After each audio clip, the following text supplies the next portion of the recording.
કે આ દુઃખમાં જે સુખ છે ને એવું સંસારના કોઈ સુખમાં એવું સુખ નથી.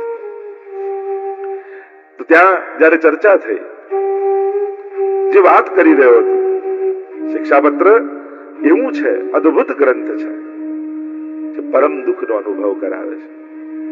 તો વાલ્મીકી જીને પણ વિષાદ, યા અર્જુનને ગીતાજીમાં તમે જુઓ તો પણ વિષાદ, યુદ્ધ કેમ લડું, સ્વજનો સામે ઉભા છે, કેમ મારીશ? અને વિષાદમાંથી પ્રસાદ રૂપે પ્રભુની વાણી પ્રગટ થઈ, ભગવદ ગીતા આપણને મળી. તમે ભાગવતજી જુઓ તો વ્યાસજીને વિષાદ છે. આટલા ગ્રંથો રચ્યા પણ હજી આનંદ કેમ નથી, પ્રસન્નતા જીવમાં કેમ નથી પ્રગટ થતી? અને ત્યારે નારદજી પધારે છે અને ભાગવતજીનો ઉપદેશ કરે છે અને ભાગવતજીની રચના થાય છે. એમ જ શિક્ષાપત્રમાં પણ ગોપેશ્વરજીનો વિષાદ છે અને વિષાદમાંથી પ્રસાદ રૂપે શિક્ષાપત્ર આપણને મળે છે.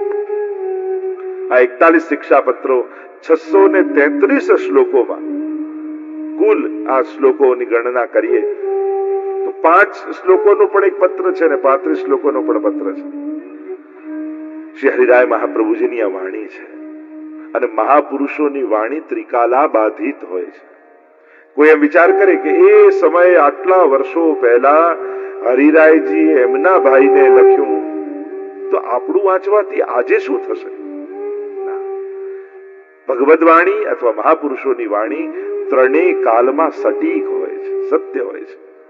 આજે પણ આ દરેક પત્રો તમે વાંચો તો હું તમારો અંગત અનુભવ કહું અને તમે તમારો અનુભવ કરી શકો છો કે જ્યારે પણ એ પત્રને બહુ જ ભાવ સાથે અને એ રીતે વાંચો જાણે શિક્ષાપત્રમાં હરિરાયજી મને પત્રો લખી રહ્યા છે. જ્યારે કોઈ પણ ગ્રંથ બીજા માટે લખાયો આવું વિચાર કરીને વાંચીએ ને તો એની અસર નથી થતી. ષોડશ ગ્રંથમાં પણ એક એક ગ્રંથ વાંચો ત્યારે એમ લખો કે આ કોઈ નરહરી સંન્યાસીને કે ગુલા મિશ્રને કે એને નથી લખ્યો, મહાપ્રભુજી આ ગ્રંથ મારા માટે લખ્યો છે. એ રીતે જયારે એક એક ગ્રંથોને વાંચશો ને ત્યારે ગ્રંથોનો પ્રભાવ તમારા જીવનમાં લાગવા મળશે. પણ આ બીજા માટે છે એવું વિચાર કરશો તો તમને નહીં સ્પર્શે. શિક્ષાપત્રને ખોલો ત્યારે એક એક પત્ર એ રીતે વાંચો કે હરિરાયજી મને લખી રહ્યા છે, આ મારા માટે લખેલો પત્ર છે. અને પત્રની પણ એક પ્રકારની અદ્ભુત રચનાઓ માનવામાં આવી છે. પત્રની આપણે ત્યાં એક પરંપરા છે અને પાછળથી પણ કેટલાય વિચારકો ને કેટલાય મહાપુરુષો, કેટલાય સમાજ સુધારકો એમના પત્રો આજે પણ સંકલિત કરીને રાખવામાં આવે છે અને એ પત્રો દ્વારા એમની જીવન દર્શનની વિવેચનાઓ કરવામાં આવે છે. એમ જ શરૂઆત જોવા જાઓ તો શ્રી હરિરાય મહાપ્રભુજીથી થઈ છે આ પત્ર સાહિત્યની, કે આ પ્રકારથી પત્રો લખી અને પત્ર સાહિત્ય રૂપે પ્રાપ્ત થાય, પત્ર ગ્રંથ રૂપે પ્રાપ્ત થાય. વિચાર કરો એ બે ભાઈઓનો સંબંધ પણ એ વલ્લભકુલમાં કેવો અલૌકિક હશે. આ વલ્લભકુલ કેવું અલૌકિક છે, એમનું લૌકિક પણ કેવું અલૌકિક છે એ એમના પત્ર વ્યવહારથી આપણને ખબર પડે. સાધારણ વ્યક્તિ પત્ર લખ્યું હોય તો કેવલ ઘરની અંતર ખબર અંતર જ હોય, આવી ભગવત ચર્ચા ન હોય. પણ અમારે ત્યાં વલ્લભકુલમાં આજે પણ જયારે કોઈને કોઈ વાત કહેવામાં આવે ત્યારે એ અમારા ભાઈ છે, પુત્ર છે કે દીકરા છે એ રીતે ન જોવાય. એ વલ્લભકુલના આચાર્ય છે, શ્રી મહાપ્રભુજીનો અંશ છે, શ્રી વલ્લભ એમની અંદર બિરાજે છે એવો ભાવ રાખી અને કોઈ વાત કરાતી હોય છે. આજે પણ એ વિવેક, આજે પણ તમે પવિત્ર 12 શાદીમાં જુઓ તો ભલે વડીલ આચાર્ય હોય, નાના બાળક હોય વલ્લભકુલ, એમને પવિત્ર ધરાવીને વંદન કરે, કારણ કે આ પણ એક વલ્લભનું સ્વરૂપ છે એવો અહોભાવ આજે પણ રાખવામાં આવે છે. તો આ આપણી દિવ્ય પરંપરાઓ છે અને જે લોકો પોતાની પરંપરાને ભૂલી જાય છે ને ભૂતકાળને ભૂલી જાય છે એમનું ભવિષ્ય બહુ અંધકારમય હોય છે. ભવિષ્યને ઉજળું બનાવવા માટે ભૂતકાળ તરફ એક નજર રાખવી બહુ જરૂરી છે, કારણ કે દિવ્યતા અને ભવ્યતાને જોતા રહેશો તો ભવિષ્યને ભવ્ય બનાવશો, નહીં તો હીનતાનો ભાવ હૃદયમાં પ્રવેશ કરી જશે અને પછી ભવિષ્ય અંધકારમય થઈ જશે. પુષ્ટિ માર્ગનો ભૂતકાળ એટલો બધો ભવ્ય હતો અને એટલા માટે આશ્વાસનથી કહી શકાય, એક વિશ્વાસથી કહી શકાય કે એનું ભવિષ્ય પણ એવું જ ઉજળું છે. કારણ કે આવી દિવ્ય પરંપરાઓ આપણી પાસે છે, આવા દિવ્ય ઉદાહરણો આપણી પાસે છે, આવા દિવ્ય આચાર્યો આપણી પાસે છે કે આજે પણ એમની તરફ દ્રષ્ટિ કરીએ અને એમના કેવલ ગ્રંથોનો, એમના જીવન ચરિત્રનો વિચાર કરીએ તોય આપણા સમસ્ત દુઃખો સમાપ્ત થઈ જાય, આપણા જીવનમાં અલૌકિકતાનો સંચાર થઈ જાય. એવા એવી ઘટનાઓ, એક એક આચાર્યો, તમે સાથે લાલજીના જીવન ચરિત્રનું દર્શન કરો, એક એક ઘટનાઓ એમના જીવનને જુઓ, કેવું સમર્પણ એમનું છે, કેવી સેવામાં રુચિ છે.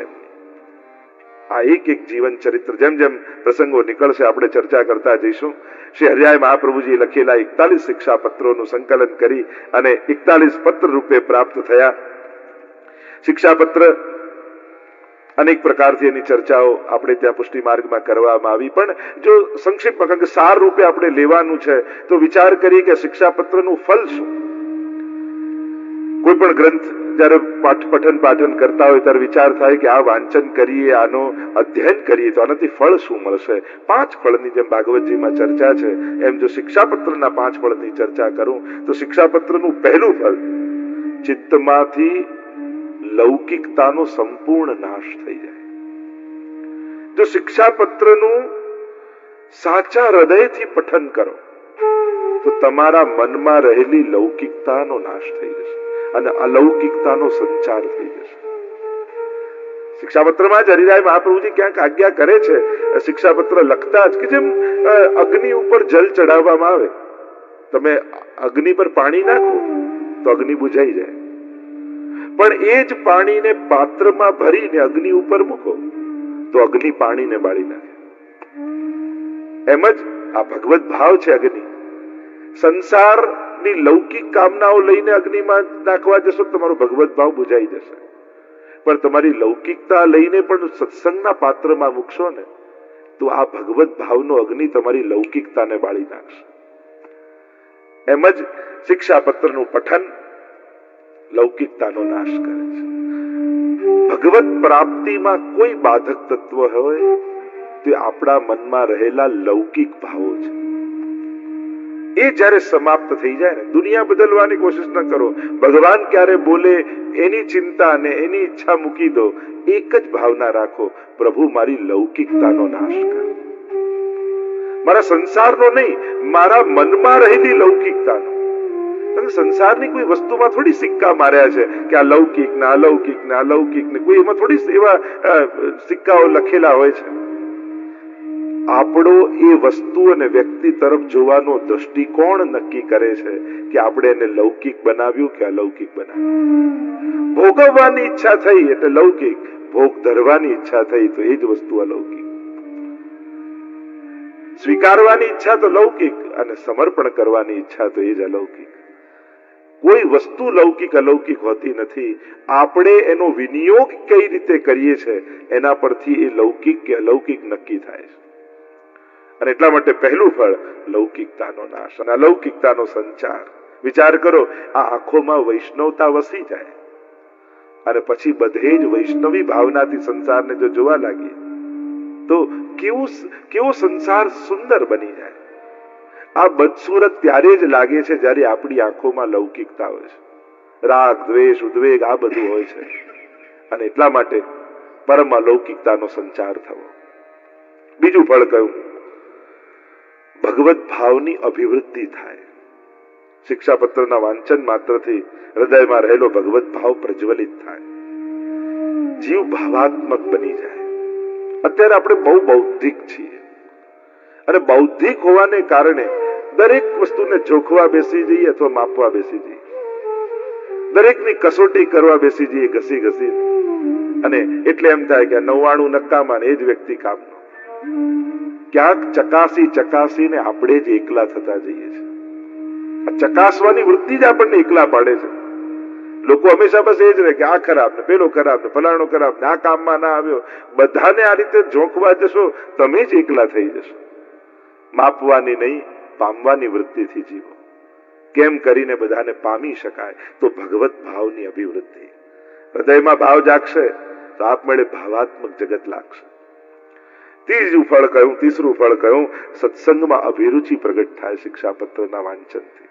કારણ કે સત્સંગની રુચિ આ પહેલું ડગલું છે પર પ્રભુ તરફ જવા માટે.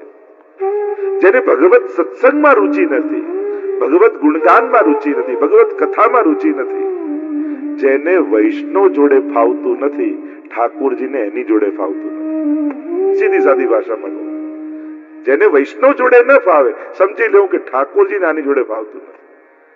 સત્સંગમાં અભિરુચિ ચિત્ત અંતઃકરણ જેટલું પવિત્ર થશે ને એટલી ભગવત કથામાં આસક્તિ જાગૃત થશે. ચોથું કહ્યું, શિક્ષાપત્રના વાંચનથી ભગવત સેવામાં તત્પરતા વધશે, ઠાકોરજીની સેવામાં રુચિ વધશે, ઉત્સાહની અભિવૃદ્ધિ થશે. ક્યારે મારા ઘરે ઠાકોરજીની સેવા બિરાજમાન થાય, ક્યારે હું એમને આમ શૃંગાર કરું, આવા ભોગ ધરું, આવા લાલ લડાવું. એક વ્રજભક્તો જેવો ભાવ જાગશે, આપ મળે ભગવત સેવામાં અભિરુચિ જાગશે. પ્રભુની નિકટ બેસવાની ઈચ્છા નથી થતી, એ જ પ્રમાણ આપે છે કે હજી મારું અંતઃકરણ બહુ જ દૂષિત છે, હજી એ પવિત્ર નથી થયું. પવિત્ર થાય તો પ્રભુની નિકટતા વગર રહેવાય નહીં. અને પાંચમું ફળ જો કહું તો હૃદયમાં અલૌકિક આનંદની જાગૃતિ થાય. શિક્ષાપત્રના વાંચનથી હૃદયમાં અલૌકિક આનંદ પ્રગટ થશે, અને એવો આનંદ જેને સંસારની કોઈ વિપરીતતા દબાવી નહીં શકે. કારણ કે અત્યારે આપણે સુખ હોય છે અને સુખ વિપરીત સંજોગોમાં દુઃખમાં પરિણમિત થઈ જાય છે. પરિસ્થિતિ આધીન છે સુખ, અને સ્વરૂપ આધીન છે એ આનંદ છે. અને આનંદ રૂપ જીવ છે. પરમાત્મા આનંદ માત્ર કરપાદ મુખોદરાદી છે. અને એટલા માટે શિક્ષાપત્રના અધ્યયનથી, વાંચનથી, પઠનથી, શ્રવણથી અલૌકિક આનંદની અભિવૃદ્ધિ થશે હૃદયમાં. એવો આનંદ વ્યાપશે કે જ્યાં છો, જેવા સંજોગમાં છો, જેવા વ્યક્તિ અને વસ્તુની વચ્ચે રહો છો, પછી દુનિયાને બદલવાની ચિંતા મટી જશે. તમે પોતાના નિજ આનંદમાં જ તૃપ્ત બની જશો. કારણ કે જે પોતાના આનંદથી તૃપ્ત થયો નથી, એને દુનિયાની કોઈ પણ વસ્તુ તૃપ્તિ આપી શકતી નથી. વૈષ્ણવતાનો ઓડકાર જેને આવી જાય ને, એને કોઈ વ્યક્તિની પરાધીનતા ન રહે. હું વૈષ્ણવ છું, હું ઠાકોરજીનો છું, પ્રભુને સમર્પિત થયો છું, એ વાતની ખુશી જયારે જીવનમાં આવે ને, ત્યારે કોણે સાથ આપ્યો, કોણ મળ્યા, કોણે લીધું, કોણ લઈ ગયું, કોણે આપ્યું, એ બધી ચિંતા મટી જાય છે. જેને મોટું પામી લીધું એને તુચ્છનો વિચાર આવતો નથી. આપણે મોટું ચૂકી ગયા છીએ એટલે નાના નાનામાં એવા અટવાઈએ છે કે જે મોટું મેળવવા આવ્યા હતા એનો તો વિચાર નથી કરતા. મહાપ્રભુજી કહે, અરે તમે તો પ્રભુના છો, તમે તો સાક્ષાત પ્રભુ મેળવવા આવ્યા છો, એનો આનંદ લેવા આવ્યા છો. પુષ્ટિ કાયેન નિશ્ચય, પ્રભુના શ્રીઅંગની સૃષ્ટિ છો. સાક્ષાત પ્રભુને પામવાના સમર્થ થઈને તમે આવ્યા છો. પણ એ ભૂલી ગયા એટલે નાના નાનામાં અટવાઈ ગયા. મહાપ્રભુજી એ જ કહે કે તમને તો રાજમાર્ગ મળ્યો છે, ગલી ખાંચામાં શોર્ટકટો ગોતવા ન જાઓ, આ રાજમાર્ગ પર પુષ્ટિ પથ પર ચાલતા જાઓ, નિશ્ચિત સામે શ્રીનાથજી બાબા તમારી પ્રતીક્ષા કરતા તમને મળશે. તો આ 5 ફળની પણ ચર્ચા કરી શકાય. શિક્ષાપત્રમાં જો પ્રવેશ કરું, કારણ કે 3 જ દિવસમાં બધા શિક્ષાપત્ર, ને પહેલું શિક્ષાપત્ર એ આખા 41 પત્રોના સાર રૂપ છે, ચાવી રૂપ છે. અને જો ચાવી હાથમાં આવે, જેમ મોટું મકાન હોય, એનાથી નાનો એનો ઓરડો હોય, એનાથી નાનો એનો દરવાજો હોય, એનાથી નાનો એની સાંકળ હોય, એનાથી નાનું એનું તાળું હોય, એનાથી નાની એની ચાવી હોય. પણ ચાપડી આપણા હાથમાં હોય તો શું કહીએ? મકાન આપણી પાસે છે. એક ચાવી આપણી પાસે હોય તો આપણે કઈ મકાન આપણી પાસે છે. તો એમ આ ચાવી છે પહેલું શિક્ષાપત્ર. 10 કર્તવ્યોની ચર્ચા પુષ્ટિ માર્ગી વૈષ્ણવની કરી છે કે આપણા શું કર્તવ્યો છે, પુષ્ટિ માર્ગી વૈષ્ણવના શું લક્ષણો છે, બીજા કરતા એક પુષ્ટિ માર્ગી વૈષ્ણવ કઈ રીતે જુદો પડે છે, એની વૃત્તિ, પ્રવૃત્તિ, એની વાણી, વિચાર કેવા હોવા જોઈએ, એનું વર્ણન આ પ્રથમ શિક્ષાપત્રમાં શ્રી હરિરાયજી મહાપ્રભુજી કર્યું. આવો આ પ્રથમ શ્લોકનું, પહેલા 2 શ્લોકોનું આપણે ગાન કરીએ અને પછી રસ દર્શન કરીશું. બોલો શ્રી હરિરાય મહાપ્રભુજી. સદોદ્વિગ્ન મનઃ કૃષ્ણ દર્શને ક્લિષ્ટ માનસ લૌકિકમ વૈદિકમ ચાપી કાર્યમ કુર્વન્ન નાસ્ત્યા નિરુદ્ધ વચનો વાક્યો આવશ્યકમ ઉદાહરણ મનસા ભાવે નિત્યમ લીલા સર્વક્રમા. અદ્ભુત વાત શ્રી હરિરાય મહાપ્રભુજી કરે છે. શરૂઆત જ ઉદ્વેગ શબ્દ, સદોદ્વિગ્ન, સદા શબ્દથી કરી અને ઉદ્વેગ શબ્દ આવ્યો. ઉદ્વેગને પણ પ્રતિબંધ શ્રી મહાપ્રભુજી પણ ષોડશ ગ્રંથમાં કહ્યો છે. ઉદ્વેગ પ્રતિબંધો વા ભોગો વા સ્યાત. આ ત્રણ પ્રતિબંધ કયા છે. ઉદ્વેગ, પ્રતિબંધ અને ભોગ આ સેવામાં બાધક છે. એમ સેવાફલ નામના ગ્રંથમાં શ્રી મહાપ્રભુજી આજ્ઞા કરે છે. ઉદ્વેગ પણ અનેક પ્રકારના છે. સદોદ્વેગ એટલે કે જેનું મન સદાય અહંતા મમતાને કારણે સાંસારિક પ્રવૃત્તિમાં ઉદ્વેગિત રહે છે.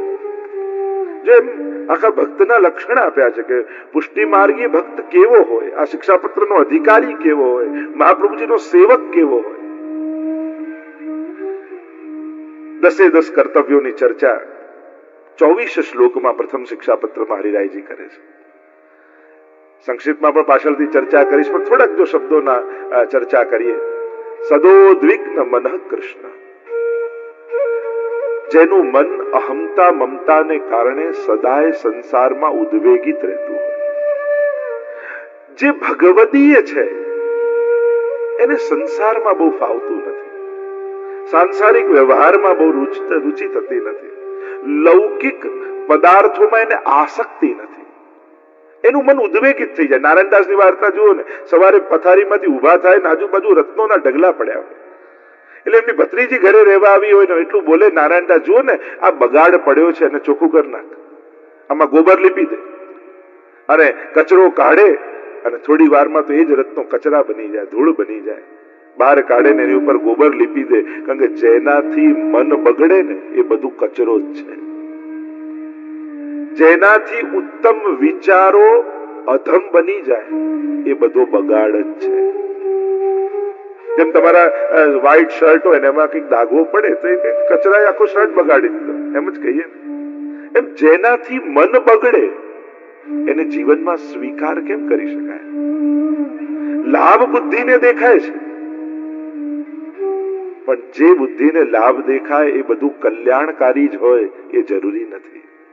હાથમાં આવેલું બધું ફાયદાકારક જ છે એવી ગેરસમજમાં ન રહેતા. ઘણી વાર હાથમાં એવું આવી જાય છે કે એને કારણે જીવનનું પતન થઈ જાય છે. ઘણી વાર આપણા ભાગમાં એવું આવી જાય છે કે આપણા ભાગ્યને બગાડી નાખે છે. એટલે ક્યાંક ભાગમાં વધારે મળી ગયું, બીજાનું મળી ગયું, ફાયદાનું મળી ગયું, ફ્રીમાં મળી ગયું, એટલે એમને સમજતા કે તમે ભાગ્યશાળી છો. ક્યાંક એ દુર્ભાગ્યનું કારણ ન બની જાય એના માટે માણસે સતત સાવધાન રહેવું. હું તો હંમેશા વૈષ્ણવને કહું, 2 વસ્તુ શીખી જાઓ, એક હા પાડતા અને બીજી ના પાડતા. ક્યારે ને કોની આગળ પાડવી એટલી સમજ હોવી જોઈએ. બીજા બધા ધર્મ ગ્રંથોનો સાર આવી જશે. વૈષ્ણવને આ 2 વિવેક હોવા જોઈએ, ક્યાં હા પાડવું અને ક્યાં ના પાડવું. આ 2 જગ્યા સમજી જાય ને, ક્યાં વૈષ્ણવે કોની આગળ કઈ વસ્તુની હા પાડવી. જેને કારણે, જેને મેળવવાથી પ્રભુથી દૂર થવાતું હોય એ નુકસાનકારક જ છે વૈષ્ણવ માટે. એ દુર્ભાગ્યનું સૂચક જ છે. ભલે ક્ષણવાર માટે તમને એમ લાગશે કે આ બહુ મોટો લાભ છે, પણ એ તમારું હિત કરનારું નહીં હોય. વૈષ્ણવી જીવન જેને જીવવું, જેને પ્રભુને પામવું, જેને સંસારમાં જ રહેવું છે, એના ગણિતો જુદા છે. પણ જેને સંકલ્પ કરેલો છે, જેને સમર્પણ કરેલું છે, જેને કંઠી ધારણ કરી છે, હા કૃષ્ણ હું તારો થયો છું, એમ કૃષ્ણ આગળ 3 વાર પંચાક્ષર જે બોલ્યો છે, પછી એના થઈને બતાવી દો એને. આપણે એને કહીને બતાવીએ છીએ, એના થઈને નથી બતાવતા. એને કહીએ છે ખરા, પણ એના થઈને એને બતાવો કે હા કૃષ્ણ, તારો થઈને હું તને જીવનમાં બતાવીશ, તારો થઈને હું જીવીને બતાવીશ. અને એટલા માટે સદોદ્વિગ્ન, સંસારમાં અહમતા મમતાને કારણે જેનું મન સદા ઉદ્વેગિત રહે છે.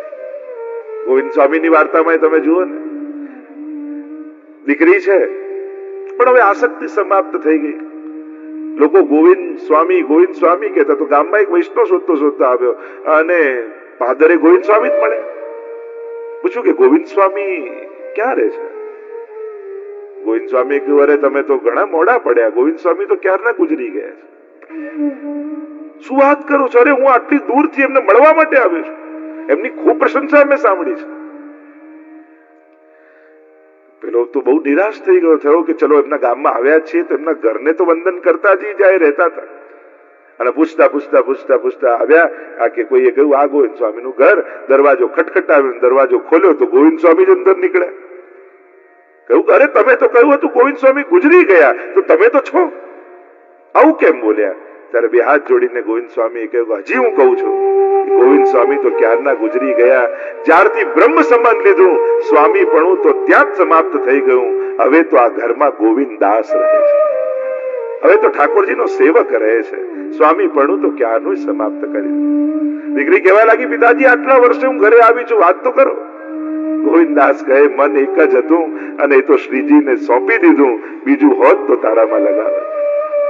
કુમનદાસ તમે જુઓ ને, પુત્રના મૃત્યુના સમાચાર મળ્યા, અરે તમારા દીકરાને સિંહે મારી નાખ્યો છે, અને સાંભળતાની સાથે મૂર્છિત થઈને પડી ગયા. આજુબાજુ બધા ટોળે વળી ગયા અને વાત કરવા લાગ્યા, જુઓ ને મોટા ભગવતી બને છે પણ પુત્રનો મોહ ક્યાં કોઈને છોડે છે. અને બેભાન થઈને પડેલા છે. કુમનદાસજી ગુસાઈજી આવ્યા ને ગામના લોકોને કહેવા લાગ્યા, અરે મૂર્ખ, આ એટલા માટે મૂર્છિત નથી થયા કે પુત્ર ગયો, આ તો એટલા માટે મૂર્છિત થયા કે મને સૂતક લાગ્યું ને હવે શ્રીનાથજીના દર્શન કરવા નહીં જવાય. દર્શને ક્લિષ્ટ માનસ.